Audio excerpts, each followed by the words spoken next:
Friends ఇప్పుడే అందిన వార్త రైల్వే స్టేషన్లో దారుణం 12 మందిపై కత్తితో విచక్షణారహితంగా దాడి. వివరాలు వీడియోలో తెలుసుకుందాం. వీడియో పూర్తిగా చూడండి, అలాగే తప్పకుండా లైక్ చేయండి.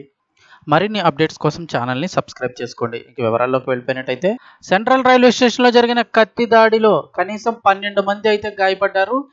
అసలు ఏం జరిగిందని చూస్తే ప్లాట్ఫామ్ పై నిలుచున్న వారిపై ఓ దుండగుడు విచక్షణారహితంగా కత్తితో దాడికి పాల్పడ్డాడు. ఈ ఘటనలో 12 మంది గాయపడగా వారిలో 3 పరిస్థితి విషమంగా ఉందని పోలీసులు తెలిపారు. ఇది అత్యంత పెద్ద ఘటనగా పోలీసులు అభివర్ణించారు. దాడికి పాల్పడినట్లు అనుమానిస్తున్న వ్యక్తిని అదుపులోకి తీసుకున్నారు. 13, 14 ట్రాకుల మధ్యలో ప్లాట్ఫామ్పై వ్యక్తి కత్తితో ప్రజలను లక్ష్యంగా చేసుకున్నట్లు పోలీసులు తెలిపారు.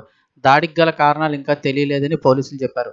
ప్రాథమిక సమాచారం ప్రకారం చూస్తే ప్రధాన రైల్వే స్టేషన్లో ఓ వ్యక్తి కత్తితో అనేక మందిని గాయపరిచాడు అంటూ హాంబర్గ్ పోలీసులు ట్విట్టర్లో ఒక పోస్టులో తెలిపారు.